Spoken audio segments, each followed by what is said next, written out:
Ito na naman po, pang-apat. Mabigat-bigat ito. Baka dito makaatyamba na tayo. Sa kaibang bahay nila, nasa gitna ang daanan. Tinakpan nila yung butas. Dito, butas. Yung daan nila tinakpan. Ay sa gitna sila dumaan. Sa dugtungan ng dalawang bahay. Yan. Magbubukas na naman tayo.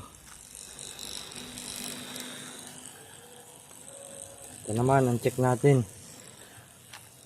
Maganda na rin yun. At-check natin ang kanilang bahay. Kung ano nangyayari. At baka naman puro uod ang laman. Baka sila ay sinisira na ng mga salot. Ayan. Kala ko pa naman sa estimate ko, 7 ang malilipat ko, may split. Magiging 14. Nakakaapat na. Hindi pa tayo tumatama. Ganahin natin buksan sa ibabaw.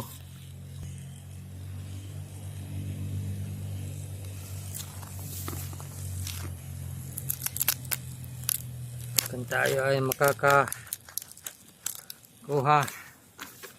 Ito po, matibay itong plywood na ito. Santa Clara. Yung bago nating gawa. Premium lang. Wala na tayong pera. Nang nakaraang panahon, nagkakabud pa tayo nun. Dami tayong pambiling plywood. Ngayon, wala na tayong makain. Ganyan lang talagang buhay. Minsan naghihirap. Minsan naghihirap pa rin.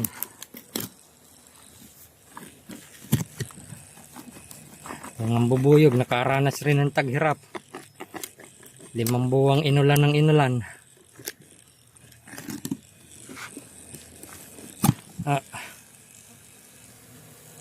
Ayan.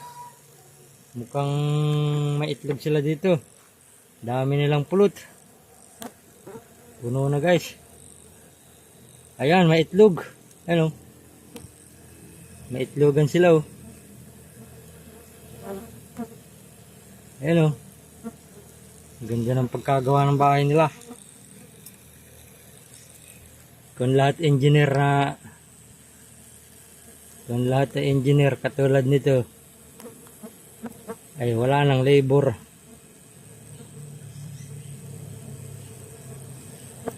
Wala rin mangyayari sa tao. Magpaparatayan na yun. Ayan. Dulo, akit ng pakyat. Tatakip muna natin guys. Kasi maglalabasan yung mga yan. Takpan natin. Tapos, putulin na naman natin sa gitna.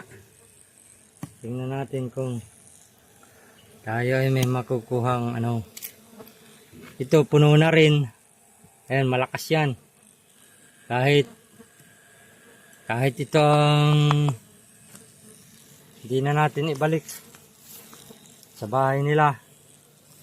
Kahit alin ang iiwan ninyo. Kasi parehong puno. Parehas malakas. Eh ito mas malaki. Yung mas maliit yung nasa ilalim mo. Oh. Ito isang dangkal. Mga tira-tirang plywood ko yan na ginawang lamisa. Kaya iba ang sukat. Ito. Manipis lang. Puputulin na naman natin.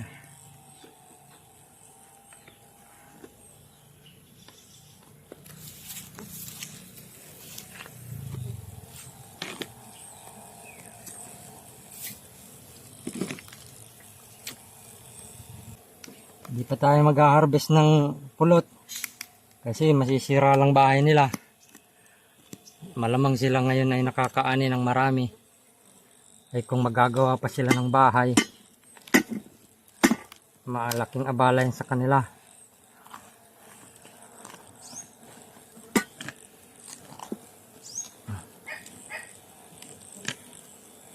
Kailangan naman natin i-split. Kasi kung parehas may laman ng itlogan, ay wala silang pag-iipunan ng pulot. Magpaparami lang yan ng magpaparami ng tauhan.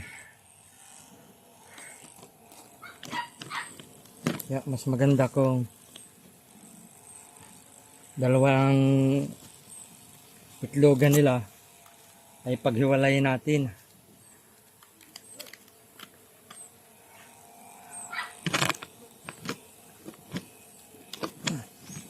Tigas. Bahay sila sa ano, nagawa ng pintuan ay sa kita.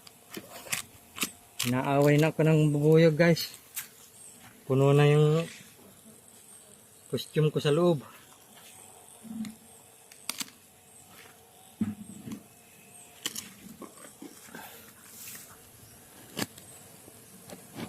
Isang teknik nga pala guys. Huwag ninyong pipisain yung bubuyog. Kasi mangangamo yun, aawayin na lalo kayo. Dapat wag ninyo silang papatayin. Abugin nyo lang.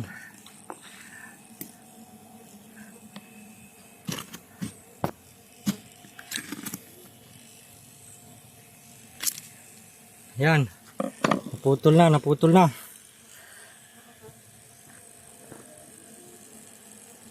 Charan! Ayun! Katsamba guys.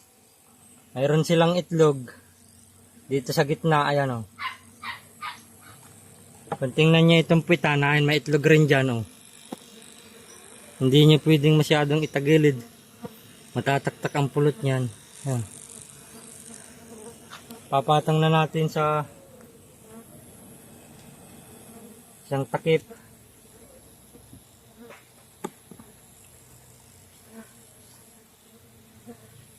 Tsamba. Tsamba guys, ayan o. Ito, sobra, alsin na natin yan. Ito kapos yung takip o. Mga tira-tirang payload lang yan. Pero ang gagawin na lang natin dito, ayan o, may ano, ito, itlogan niya ang gagawin nilang rhino. Yung isang malaking yan. Ilulubog-lubog na lang natin yan. Ayan. Huwag nyo lang ikadiin, masisira naman.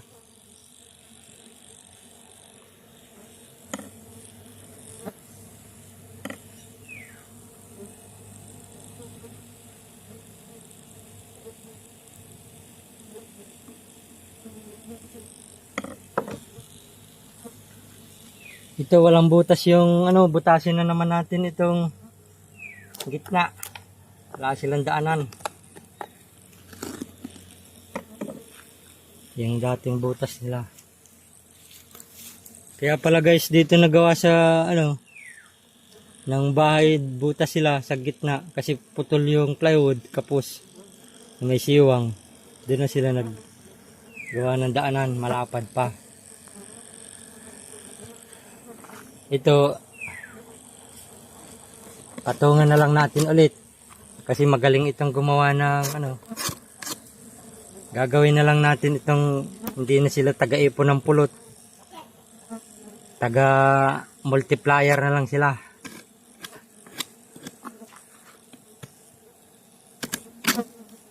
Kaisa tayo, nakaisa.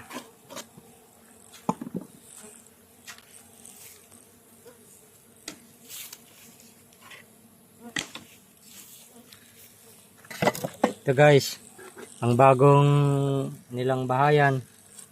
Yan. Papatong natin dyan. Kapantay. Tapos tatakpan ng panibago. Ayan. Dapat mayroon rin tayong tagagawa ng pulot. Mayroon rin multiplier.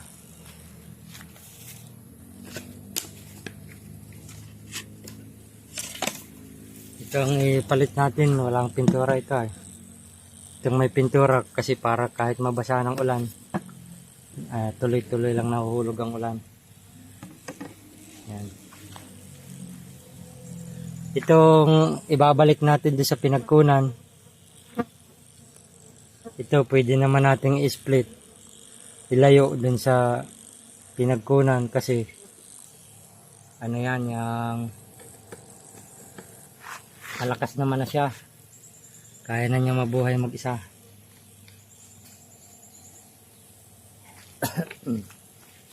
Balik lang natin yung tali. Dito na tayo sa tali.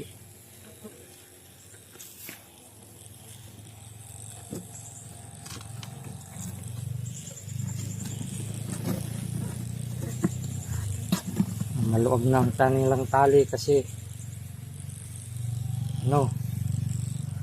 tawag dyan, nagliit ang pinalit natin na bahay.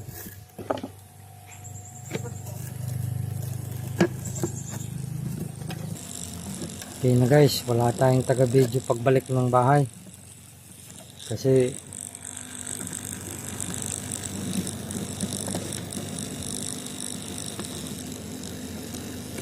pinapulok siya ng pag yung taga-video, inaaway ng bubuyog. Wala siyang costume na pang bubuyog. Kung nagustuhan nyo ang aming channel, paki-like naman, subscribe or follow. Dalawa ang pinag-a-uploadan natin kasi yung iba di nanonood sa YouTube, yung iba naman ay sa Facebook lang. Hindi naman natin ka-friend yung ibang bansa, kaya di nila mapapanood, kaya sa YouTube naman tayo nag-upload.